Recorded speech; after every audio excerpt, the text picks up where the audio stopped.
Hey guys, and welcome to the wrap up. If you haven't been here before, this is the official Raptors Republic live post game show where we recap, dissect, and talk about the latest Raptors game.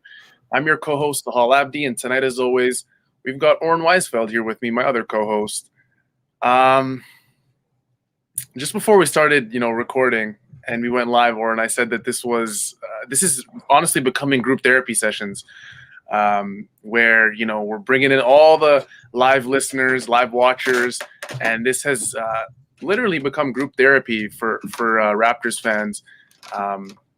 Tonight, if you haven't noticed, the Raptors were defeated by the Oklahoma City Thunder 113-103. That moves Toronto to 18-29 on the season.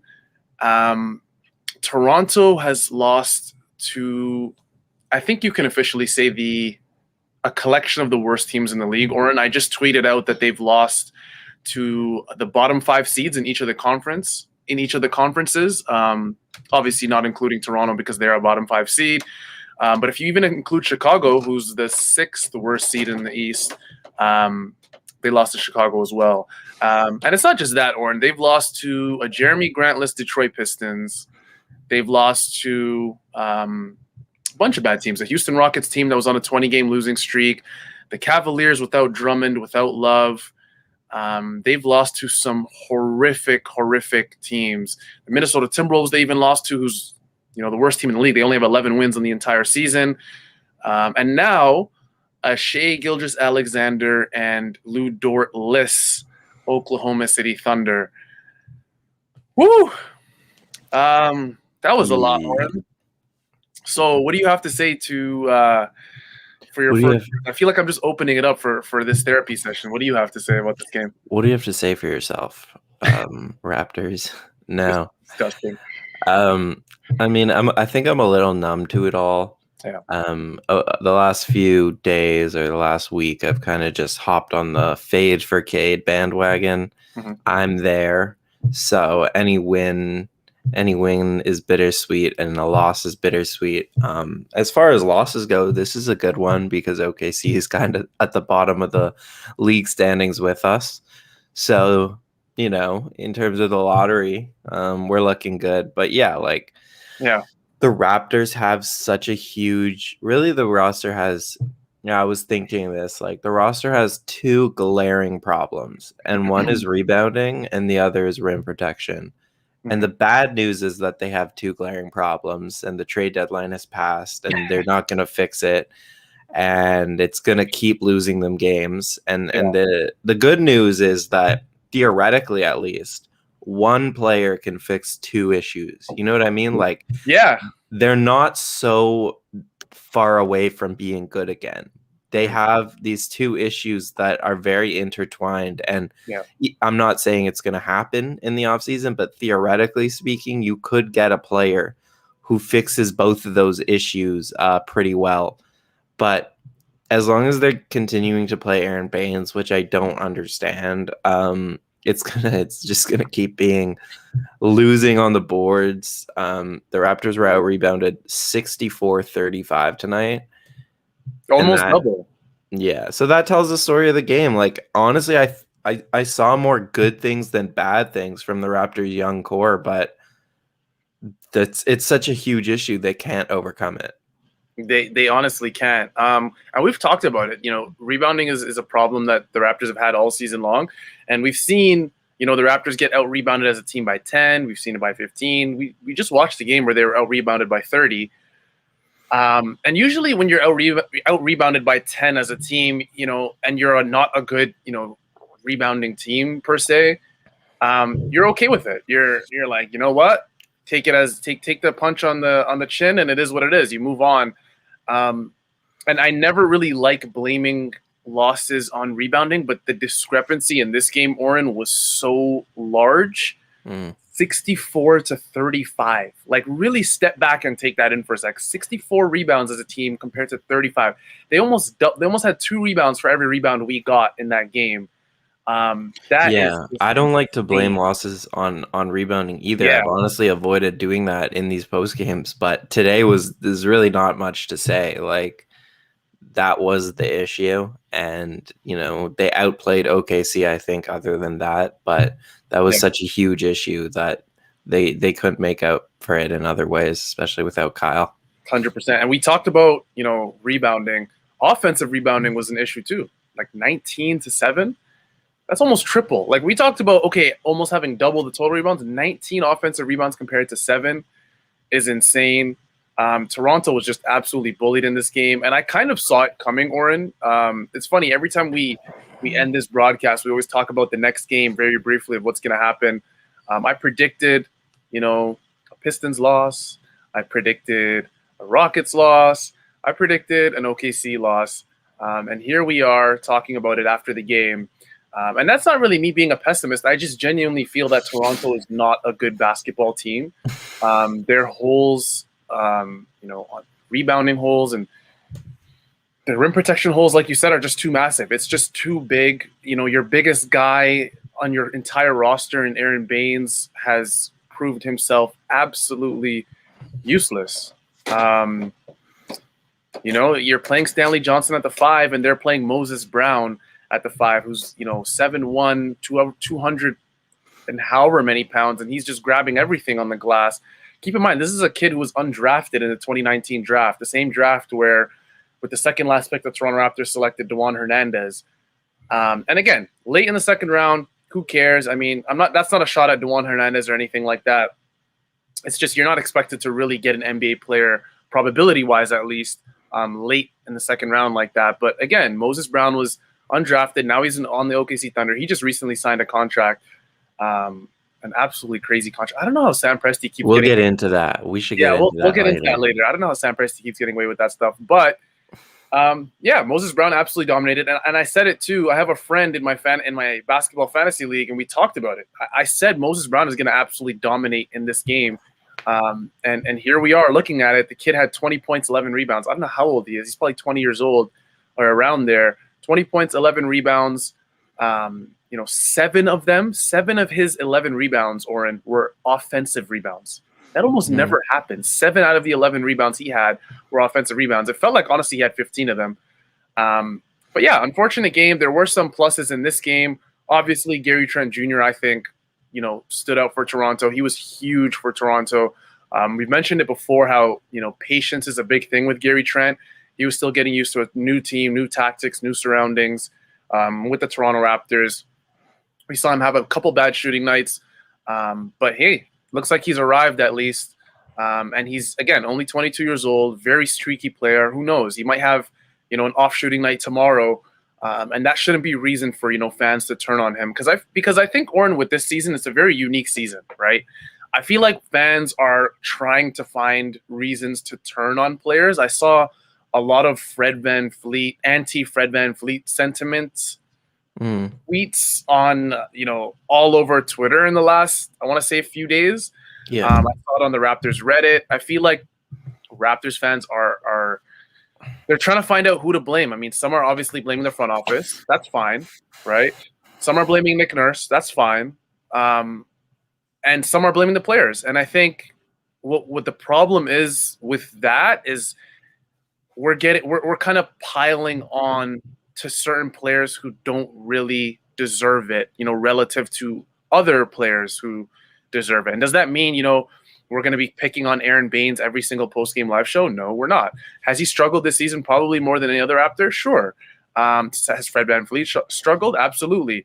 But, I've seen some crazy sentiments, Oren, lately on Twitter. And it's kind of just adding to my Raptors depression. I don't know about you. Yeah, I mean, we've always seen this with losses. With Fred, he gets blamed a lot, I think, because he takes a lot of shots, basically. And when they're not falling, people are quick to blame the person who's taking the shots and not hitting them. But Fred, part of the reason he's taking the shots is like there's blame to go around, I guess. But part of the reason he's taking so many shots is just because other people aren't. Other people aren't aggressively demanding, reps. Like we've seen Pascal Siakam fade away late in games. I think he had 10 free throw attempts in the first half today and then 0 in the second half. So it was another example of him having a good first half and then fading away. But Fred, as he really just takes the opportunities when other people aren't, and sometimes you need someone to do that. But at the same time, sometimes it is inefficient. He has not shot the ball well since returning from COVID, and that's also on Nick Nurse to kind of iron out a system. Like, this team has no identity. No. It goes from one player trying to put up a shot to the next player trying to make something happen to the next player. And I'm not talking within one offensive possession. I'm saying one player will like ISO and then miss, and then the next player will say, okay, well, you missed, so now let me get a shot here to go to do something to get a pick and roll or ISO. They don't have like a system in place offensively, and they're not running at all, which is a huge problem. Like, Raptors teams have historically relied on, at least since Nick Nurse has got there, they've relied on the fast break, and especially since COVID, and I think it's a legitimate reason. They just haven't been able to put pressure on teams offensively. And if anything, if I have any quibble with Fred VanVleet, it's actually that. It's that his playmaking in transition leaves a lot to be desired. He'll take once in a while, he'll take the ball for himself down the lane and, either get the foul or a layup or get blocked, but he very rarely pushes opportunities for his teammates in transition. And that's one area where he needs to improve on. 100%. We've said that Fred VanVleet has taken strides in his playmaking.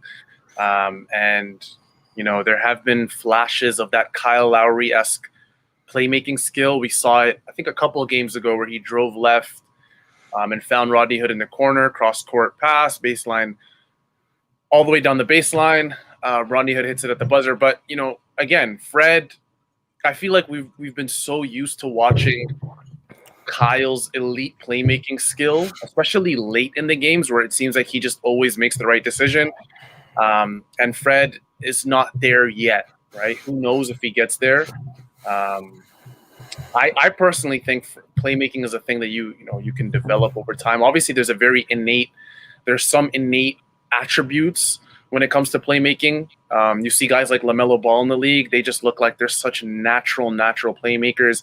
They can see the entire court. Feels like they have eyes in the back of their head. Fred's not like that, and he may never get those type of attributes. But I think that's where this team kind of misses Kyle Lowry. But with that being said, I don't think, as much as I think, this team, Kyle Lowry's, very good for this team, and he's one of the better players on the team. I'm not, bailing this team out, Oren, and I'm not saying that if Kyle was in this game, well, Toronto would have won. That's very easy to say. Like, that's very simple to say. But again, with Kyle, this team hasn't been all that great either, because Kyle solves their two biggest problems. Yeah, exactly. Like, they have guards, so that's not the issue. And Kyle has actually not been a driver of success this season in the same way that Fred and Siakam have. Those two guys have actually been like the biggest propping up units and best plus minuses on the team. Kyle's actually, he's scored the ball really efficiently this year, but he hasn't really been himself this season. So Kyle's not gonna solve the problems, but like, it goes back to what I was saying about the trade deadline not getting a center there. I really think that the front office is kind of writing off this year in a sense, and because they could have made an addition at the trade deadline, they chose not to, and instead they're running out Aaron Baines, and they have to know they're not going to win a ton of games doing that. So yeah. I think everyone knows this season is in the dumpster at this point. Once they're back in Toronto, they'll be good again, and we can talk about why if people don't believe that. But yeah, I truly believe that next season they'll be fine. But right now the vibes are just so off. The vibes are off, man. The vibes are awful. There's one good thing, Oren, that could come out of the season, and that is that guys like Malachi Flynn and some of the younger guys are going to be getting minutes, and we've seen it. We've seen Malachi Flynn looks like he has a very steady place in the rotation now. I tweeted about Malachi Flynn during the game. I think he's seeing the floor much better, and a lot of that has to do with him just getting used to the pace of the NBA, how fast guys are closing out, The defensive coverages he's seeing on pick and rolls and pick and pops. He kind of looks like he's out of his element sometimes, Oren, when he's forced to give up the ball and just watch an entire possession in a corner or on the elbow or whatever it is. I feel like Malachi Flynn, if you've watched him at San Diego State, he was the main play initiator. He's the best Malachi when he has the ball in his hands and he's calling the shots. Can you give him that type of responsibility with these Toronto Raptors? Probably not. But I think at this point, Oren, we can say that, giving Malachi Flynn more responsibility as the season goes on has to be one of Toronto's, high priorities. It has to be high on their priority list. And not just because, you could be high on Malachi, you could be low on him or whatever, but at least, you want to see what you have in him. This was just a very good, quick pick and roll play. And the good thing about this play is, but right before it, a couple possessions before it, Chris Boucher hit a pick and pop 3 with Malachi. Yeah. So, that naturally, made, I don't know who that is in the middle. See, that's the thing about the OKC Thunder. I don't know any of them. I don't know half of them. Say, it's literally a bunch of 16-year-olds playing. So it's tough to know who's in the middle, but he thought, I'm assuming he just believed that Chris Boucher was going to pop out for the 3 again, and he just let Chris Boucher drive right in, and Malachi just diagnosed it perfectly. Very simple pass that Malachi can make in his sleep, essentially. Bounce pass, and Chris Boucher finishes. So I'm excited. Like Malachi, if there's one, thing that I'm looking forward to for the rest of the season, it's to see what Toronto has in Malachi Flynn. And this is kind of accelerating his process. This is accelerating, his development process. Normally, again, if this was a regular season, Oren, Malachi's probably in the G League the whole year, and right. even next year. Like it really just depends on how good the team is. Obviously, the team isn't that great this year, but again, if the Raptors played good basketball night in and night out, Malachi Flynn wouldn't be in the rotation. He wouldn't be here. But I think Nick Nurse realizes that, he offers something to this team, but also for the future, they want to see what they have in Malachi. So I'm happy about that.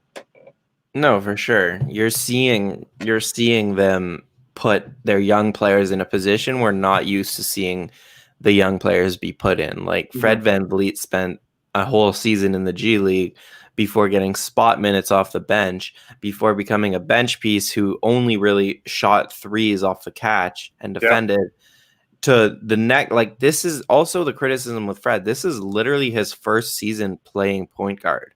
So he has improved as a playmaker. He's not very good. He's not in the upper echelon of point guards in the NBA as a playmaker, but he's improved even from the start of the season. And it's so early in his point guard in the NBA career to really justifiably criticize him.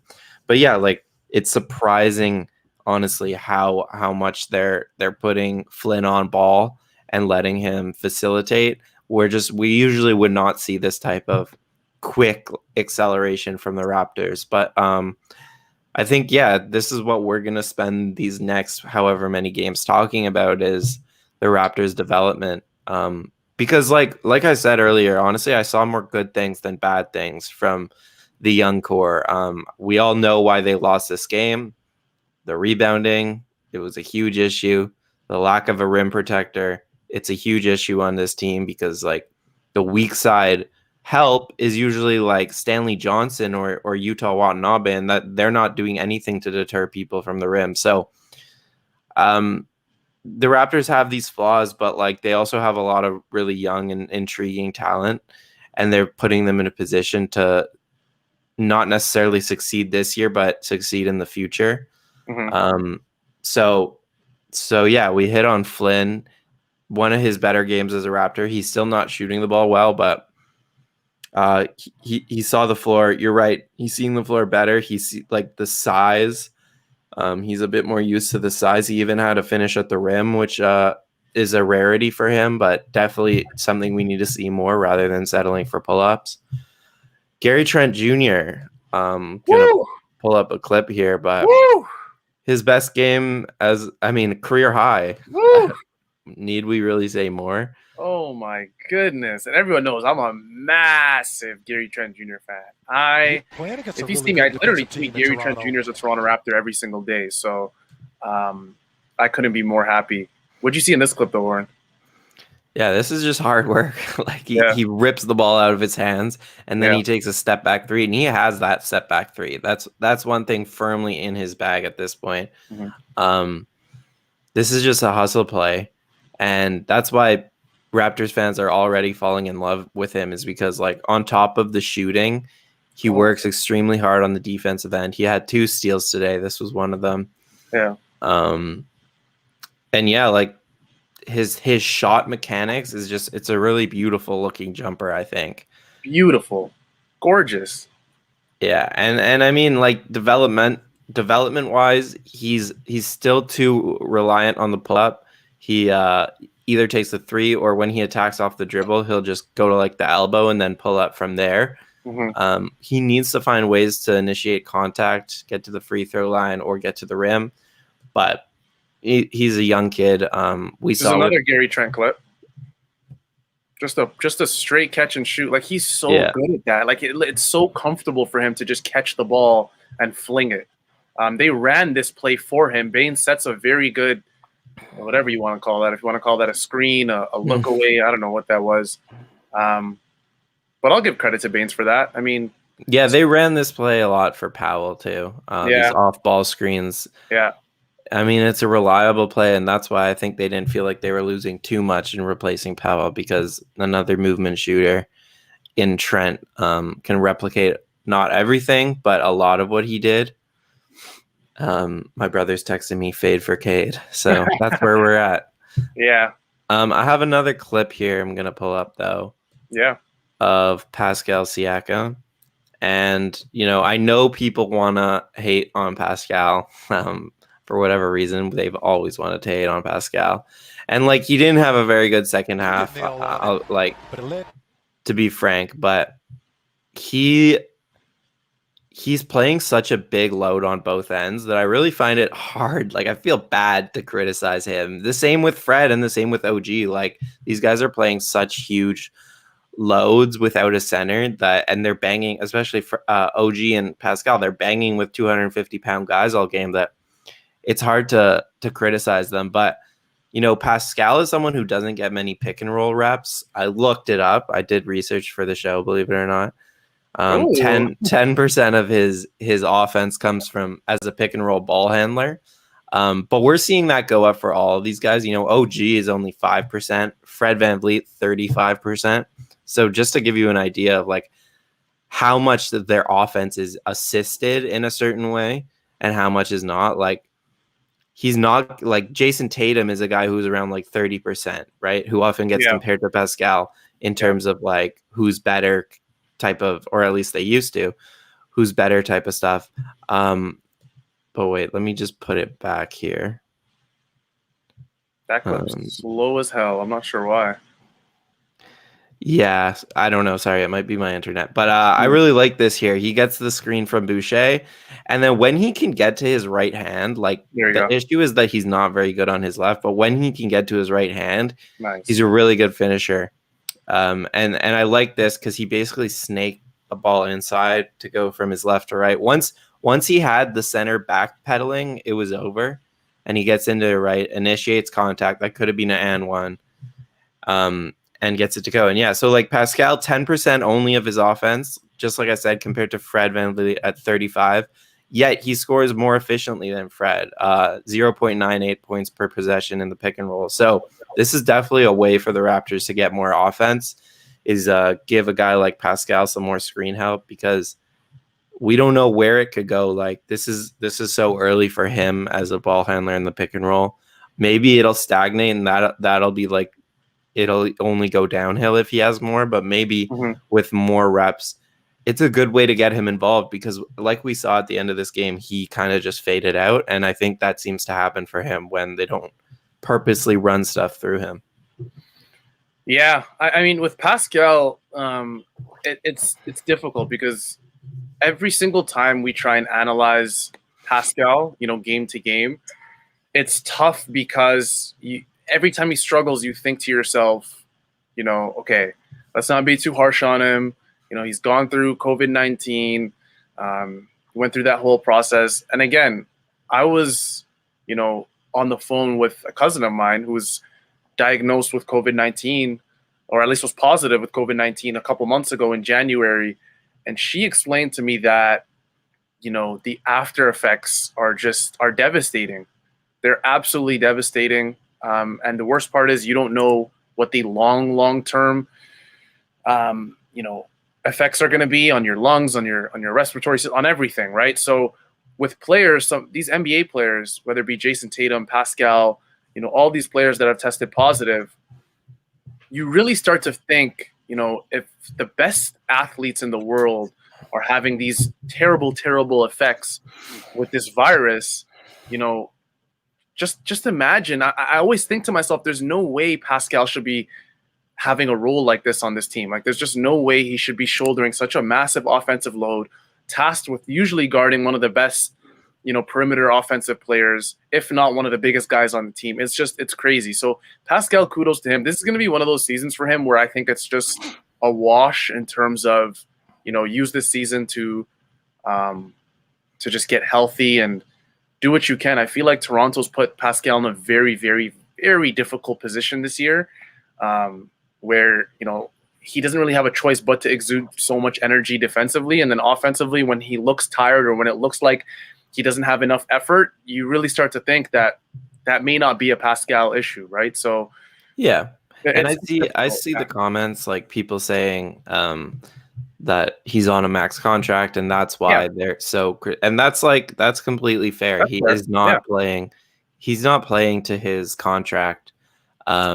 So, and I think it's also fair to say that what we've seen so far this season, he's not a number one option. We were hoping he would come into this season and take another leap from last season and kind of develop into a guy who could be a number one scoring option. I think it's safe to say that he's probably never going to be that, but I mean, he's proved on the championship team that he could be a number two option and a great defender. So that's a really important player to have. The problem is, or the trick is, the Raptors still need to find that number one guy somehow, whether it's in the draft or in trades. They have to slide everyone down a peg, because the problem with this season, or one of the problems, is that everyone is playing up a role. And we're seeing with Fred, we're seeing with Pascal, we're even seeing with Boucher. They're not capable of fulfilling what's asked of them in such a big usage role. They need to take it a step back. And that's why, they need a guy who can have the ball in his hands and be a primary playmaker and take a little bit of a load off of everyone. 100%. Oren, let's try and make some joy out of this post-game live show. Or you know what? As a matter of fact, guys, let's do the wrap-up turning point of the game, because we keep talking about, Pascal. We've talked about Gary Trent Jr., Malachi. Let's get to the wrap-up turning point of the game, which to me, Oren, was clear as day. This was, and I'm sorry if I butcher his name. I feel like I'm always given the toughest names, like NBA. I don't know. His name is Svi Mikhailuk. Yeah, Mikhailuk, I think. Mikhailuk. And this, guys, if you remember this shot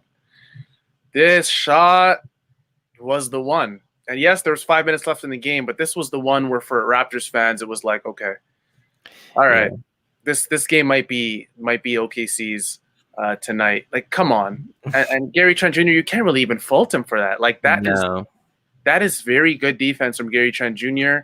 And that's just, a 35-foot bomb that, end of shot clock. Siakam's face says it all. Like, I thought the other turning point was the no call on Fred. That was really bad. Like, we talk about the reffing enough, but that was a pretty blatant goaltending, I think. Didn't get called. And then on the other end, Fred basically goes for a steal. The ball gets knocked loose. And then they pick it up and get the timeout. So those two things back to back were just super. At that point, it was like, this team, they have not figured out how to win. The refs are against them, but so are themselves.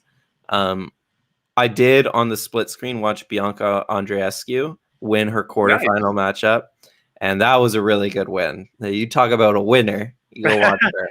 If you guys want to talk about a winner, That's something we've struggled to talk about on the last Canadian however many winner. post-game live shows. Shout out Beyondre Andreescu, because at the end of the day, I love when Canadians are killing it. I was watching Alphonso Davies on the Canadian soccer team a few days ago, and he was doing well. It's good. It's good to see Canadians do well. I was hoping I'd see Lou Dort play in this game, but unfortunately, again, he was injured. That's another Canadian I'm a big fan of. So it's nice. I love watching Canadians succeed as a resident Canadian myself. Let's get into some of the live comments, Oren, before I get to one of my favorite segments I haven't done in quite a while. Yeah, we're back. Right? Where Oren turns into the opposing GM. A lot of people are talking about Aaron Baines in the comments. I'm just scrolling through. People are talking about, possible targets. Bradley Beal, for some reason, is mentioned in the live comments. I don't know. There's a little back and forth going on. Yeah, what did you think about? What do you think about potential off-season targets? Do you think? I think we got into this last show, but do you really think Toronto has a chance, to acquire some of the top targets in the offseason? Let's just get into that really quickly. I think we did address it, guys, in the last show. Oren, essentially, if I remember correctly, Oren, you said that people are going to look at this core of Siakam, Van Fleet, and Anunoby, and maybe even Gary Trent Jr. And it looks nice, right?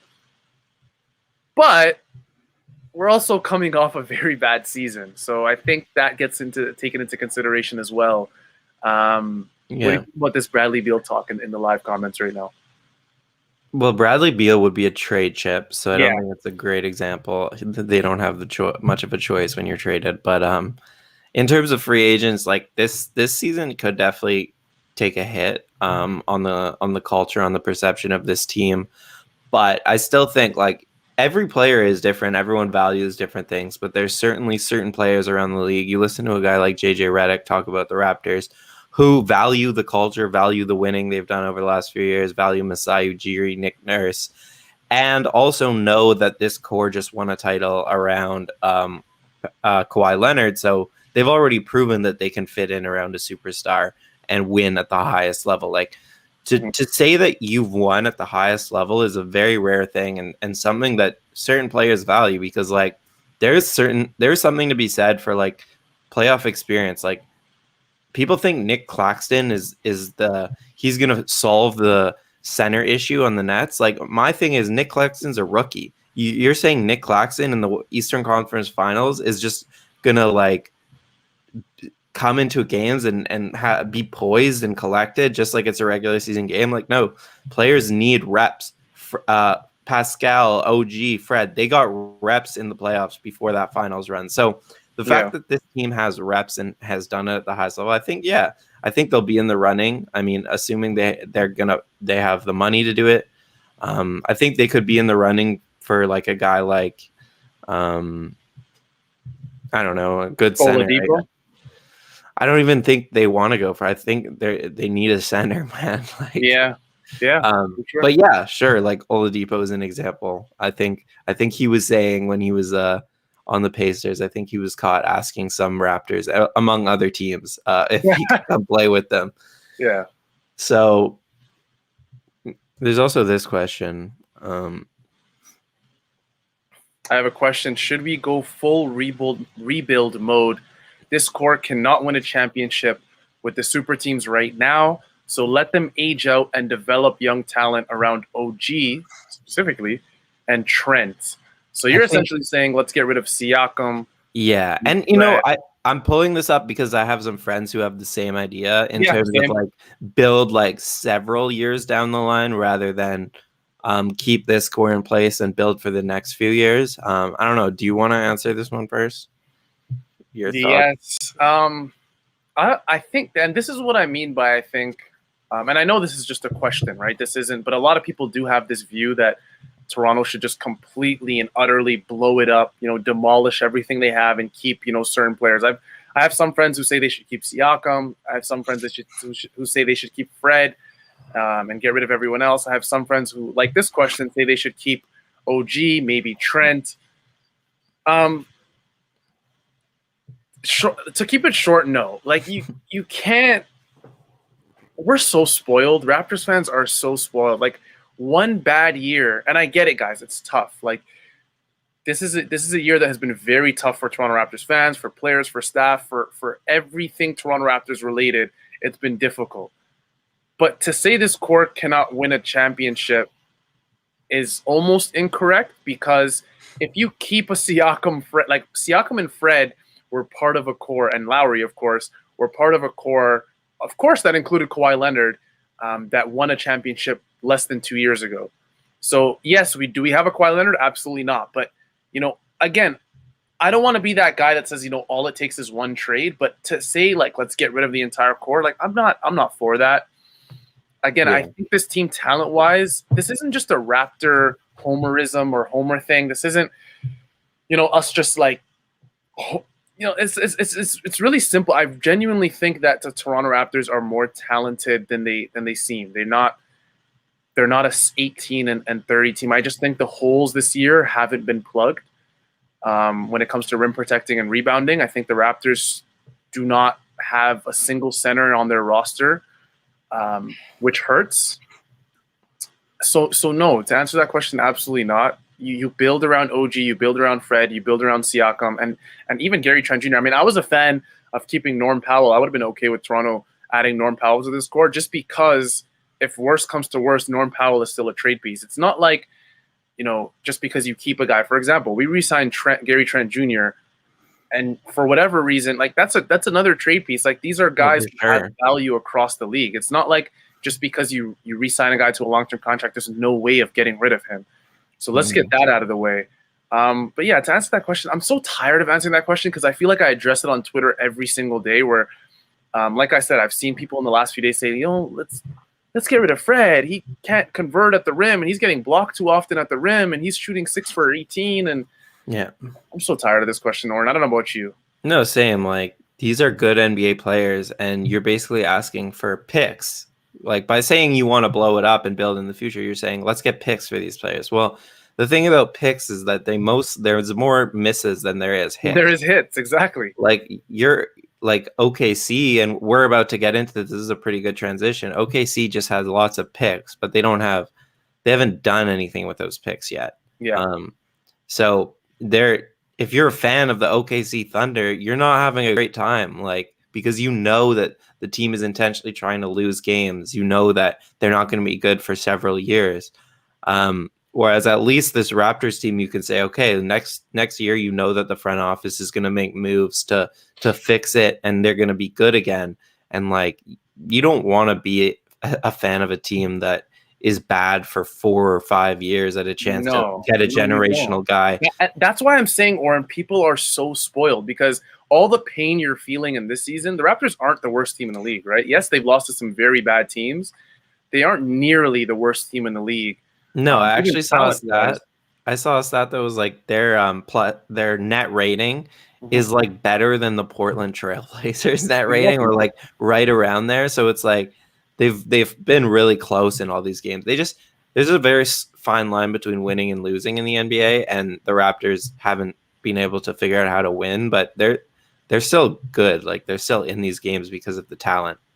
100%. And people who are, overreacting and saying Pascal this, Pascal that. Pascal, I don't really care what you have to say about Pascal. He proved he could be a very good number 2 on a championship winning team as long as you have that superstar beside him. So why not ride out this core and at least hope you can, get that superstar? I mean, I don't know about other people, but like, Oren, I would much rather be a 4th seed team every single year until you can eventually, or whatever. Raptors were fluctuating between 4 and 1 for however long, but yeah, I'd rather be in that situation than be where the Minnesota Timberwolves and the Kings have been the last decade. The Suns just got out of mediocrity this year. Like, how many years was that? I think their last year their last season with a winning record must have been, early 2010s, if not 2008, 2007, 9. You don't want to be that team that just gets stuck. Tanking is proven that it doesn't work the vast majority of times that teams have tried tanking. Like, look at the Kings. They're still bad. Cavaliers without LeBron James have essentially been bad every single year that they haven't had that guy. There's so many other teams. The Minnesota Timberwolves have been bad for a very long time. So no, I'm not about that. I'm just not. No. And to respond to this comment, even if we had Kawhi Leonard, it's not getting past the super teams. Like, I think that's revisionist history because the year that the Raptors won, they got through who was arguably at the time of that season the best team of all time. Like, people considered the Golden State Warriors the best team of all time. Yeah. And the Raptors and Masai Ujiri was like, I don't care. I'm going to build the best team I can and we'll see what happens. And not only the Warriors, who obviously got injured and that stuff happens, so that's why you want to be good regardless and shoot your shots. But the Bucks and the Sixers that year were both better than the Six. Like, this Sixers team is not better than the Sixers team with Jimmy Butler. So I don't know why the Sixers are on that list. The Clippers are not better than either of those teams in the East.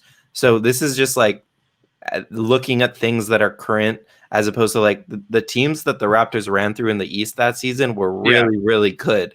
Very good. And yeah, sure, maybe Brooklyn and LA, those teams are like really good too, but like we're not going to start calling teams super teams because LaMarcus Aldridge signed there at age 35. And Blake Griffin with their needs. No. You just want to be in contention, which is the whole point. And once you get there, I mean, did anyone truly think that the Raptors were going to be Golden State Warriors going into that series with a healthy Cade? You didn't, right? But you don't know what's going to happen. And that's not to say, you hope for an injury or you pray for an injury. You just don't know what's going to happen. Toronto Raptors went into that final series. Nobody thought they were beating Golden State. At that point, for me, Oren, as a fan, I was just like, I'm happy Toronto got here. We're in the finals. Nobody can tell me anything. I don't care if we get swept. Like, this was good. Like, we got here. We were on the final stage with the entire world watching us. And then, lo and behold, they go and they win the championship, the world championship. So you just want to be in contention. You want to be in contention. You want to build the best core possible. And Fred, I think, has proved that he can be a number 3 on a championship team. Pascal's proved that he can be a number 2. Kyle Lowry's proved that he can be a 2 or a 3 on a championship team. If he's part of your core for however longer. So, I'm not about that. Let's cut bait on everything and let's be, a 20 and 62 team for the next 3, 4, 5, 6, 7. This season is already tough enough. Like, one tank I can do, but I genuinely can't do more than one. Yeah, I'm not waiting till LeBron James' son Bronny gets here or anything like that. I'm not waiting that long. Let's get into Oren, a segment that I haven't done for quite a while. It's our opposing GM segment, where essentially Oren plays the opposing GM of the team that we just played, the Oklahoma City Thunder, and that GM is Sam Presti. So Sam Presti, I'm referring to you as Sam Presti for the next 2 minutes, let's say. Your team has essentially built a team where there's tons of draft capital, there's young assets. By far you have the most assets in the league, future assets in the league at least. You've secured assets like almost like the Sam Hinkie 76ers. You're doing whatever it takes to almost lose, really, at this point. You've sat, Al Horford for the rest of the season. You want to play the young guys, the Moses Browns. Gilgeous-Alexander and Dort are out with injury. You seem like you're okay with that. What is your timeline with this Oklahoma City Thunder team? Are you throwing away the next 2 years, the next 3 years, the next however many years in a deliberate tank job? Or do you feel like you're just going to reload for next season? You have what it takes, pair whatever superstar you can that you can accumulate with all these picks with Shai Gilgeous-Alexander, who looks like one of the best young players in the league, and a young core that OKC seems like they're building. What is your kind of roster strategy with this team? I guess if I'm Sam Presti, I mean, they're gonna do the long way, the slow bleed. That's what it looks like. They're gonna just take their time to build up young players and assets, and slowly. I mean, eventually, I'm sure they'll accumulate their assets to make a trade, because when a superstar does come available, they have the assets to do it. But now, stepping outside of Sam Presti, because I don't want to be him. The most overrated GM in the league. No, I didn't say that, guys. Yeah, like I dislike what they're doing strongly, because Sam Presti is intentionally trying to lose games. Like, we know that he traded Chris Paul if he kept Chris Paul and used their cap room instead of trading all the veterans, like they would be good this year. They were literally a 4 or 5 seed a season ago. Yeah. And Shea has taken another jump this season. So they could have been good. Yeah, maybe not championship contender good, but he could have done it in a different way where this team would be good and competitive. And then, the Masai Ujiri way. Instead, he's decided that we're going to be terrible for a few years. But there's so many problems with what they're doing. Like, first of all, the contracts they've signed Dort and now Moses Brown to. Basically, they were called Hinkie specials back when Sam Hinkie did it. Last 2 years are non-guaranteed. And this is one of the reasons that agents started to hate Sam Hinkie and stop wanting to send their players there, is because it's such an exploitative contract. And, that on top of just selling all your veterans and then resting Al Horford for the rest of the season, like the fact that that's even within their rights doesn't make sense to me. You shouldn't be allowed to just sit a player for the rest of the season. Crazy. And it's weird, or nobody's talking about that. Like, right. It became a headline. I was like, everybody, on whatever social media you were on in the early 2010s was talking about how Sam Hinkie was essentially tanking. Like, it was clear cut. He was accumulating all these picks. He was sitting veterans. He was playing, Tony Rowan and Michael Carter-Williams and like a 20-year-old, 19-year-old Jeremy Grant. He was playing all these young players, and it was all over the headlines. I think it even made like CNN at one point what Sam Hinkie was doing with the 76ers.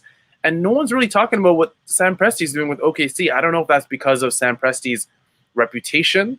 I don't know, if Oklahoma City's. I don't know what it is. I genuinely don't know. I've been trying to find out why that's the case, but like you said, he's signed some guys to some weird contracts. I don't understand how Moses Brown his agent is okay with signing a contract like this, especially after seeing the contract that Lou Dort just signed. Yeah. I don't know. A lot of the times, though, it's like the agents have very little choice. It's the players who are teenagers who are like, oh, my God, $8 million, $6 million. Like, I need that money. So, like, it's like they're put in a really bad position because they're restricted. They can't go explore other offers. This is the only team that can give them money. So they're like, you know what? Fine. Like, if this is the only deal on the table, let me just take it. But it is a little shady. And the other problem with this type of being bad for so long is that SGA is going to be a restricted free agent this offseason. Yeah, he'll probably just sign the max, but I forget who was talking about this. Kevin Arnovitz, I think, was saying, like, eventually one of these young players is just going to take the qualifying offer and walk.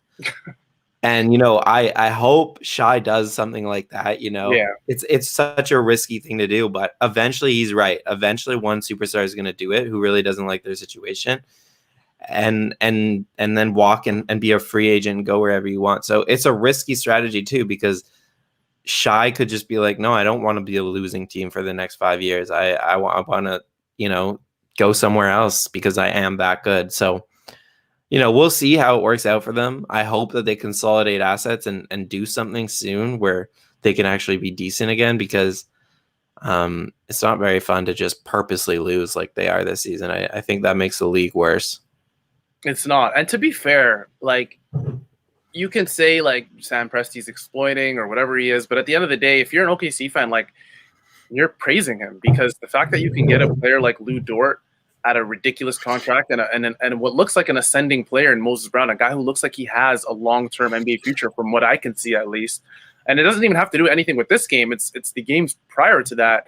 I don't know. I'm cut between giving Presti praise, for this, and I'm also cut between, saying, like, this is ridiculous. Like, this is crazy. I don't know. Yeah, I mean, Sam Presti has shown that he's a very good talent evaluator. Like, he's a great drafter, and he found Dort undrafted, I believe. Like, he's a very good talent evaluator, but the problem is there's too many nerds in the NBA, and he's a nerd, and like lots of them are. Hinkie was, and it's like sometimes all you think about is like the contracts and the draft and the percentage chance of a pick, and you don't think about enough about culture and team building and all these other things. And I think you need to find that balance. And like, the fact that Sam Presti is so praised by some people when he drafted, Westbrook, KD, and Harden and didn't win anything with them. Like, you can only be praised so much, in my opinion. And Ibaka, like, you didn't win with those guys. So as good as a talent evaluator you are, you're clearly not amazing at team building, or else they would have probably had at least gotten closer to winning a chip.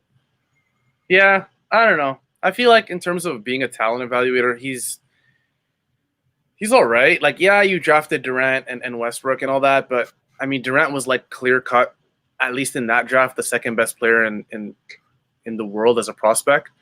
So that's like I could have drafted Kevin Durant. So I don't really give him like much credit for that. I mean, Westbrook, yes, absolutely. Harden, sure, at 3. But there's a lot of misses. Like, yeah, he drafted Reggie Jackson. I don't even consider, honestly, that really a hit. I mean, maybe, I guess, because he's still in the league, but he has a lot of misses. Like, Sam Presti has a ton of misses that a lot of people just don't really talk about. And again, of course, as a GM, you're going to miss a lot more than you hit. But I mean, comparing him to a guy like Masai Ujiri, that drafting record is insane. He also drafted Steven Adams. Got to give him credit for that as well. But yeah, there's misses. I'm trying to find some of these. I mean, he made good draft picks in general, but he never like saw the opportunity to go all in and like make trades at the deadline and like improve his team to the, to the effect where to put them over. But obviously a ton of luck goes into it. They did make the finals. They did make the Western Conference Finals and blow a 3-1 lead. So they were close, but ultimately Archie Goodwin. I'm looking at some of these misses. Archie Goodwin, Alex Abrines, again, second round. Like, I don't really consider misses in the second round misses. Yeah. Perry Jones in 2012. But again, at the time, I know Perry Jones was looked at as a very, very high ceiling player.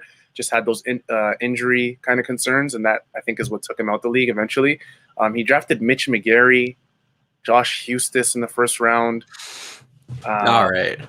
Yeah, like, it's like, as much as people want to say Durant, Westbrook, like, I don't consider Durant a hit for Presti. Like, that's not a hit. Right. You're not getting credit for Durant. Anyone was going to take Greg Oden 1 and Durant 2. Like, that was happening no matter who it was. Oren could have been the GM of the OKC Thunder. Yeah, I think we've talked enough, I think, about both teams. Look at that, 50 minutes for an OKC loss. Unbelievable. That is insane. We need to get paid more. Yeah, that is crazy. And we still have 43 like live listeners. So that's good to see. Thanks everyone. Going on for like the video on one of the more depressing losses of the season to a not very good OKC Thunder team. But yeah, that's going to do it for us, guys. Don't forget to like, comment, and subscribe to the Raptors Republic channel. Do not leave. Don't leave yet. I know I'm doing the outro, guys. Don't leave yet. Like the video. Like the video. We can see everyone who doesn't like the video. No, we can't. I'm joking. We'll find you. We'll find you, though. No. We also want to thank our sponsor, RF Qureshi from Remax, for supporting the show. But this was the wrap-up. Thank you to all the live listeners, the live commenters. We really appreciate it. Your analysis in the comments, the little debates you guys are having in the comments is always fun to read. But that's going to do it for us tonight. The OKC Thunder did beat your Toronto Raptors 113-103. I'm your co-host, Sahal Abdi. Again, here with my co-host, Oren Weisfeld. We'll see you guys on Friday versus Oren. Who are we facing on Friday? Because I have absolutely no clue. And I'm going to put you on. I don't know. We'll see. A bad team. I know we got to stretch a bad team. We're likely facing a bad team, but we're also bad. So exactly. That's going to do it for us, guys. Take care. Have a good one. See ya.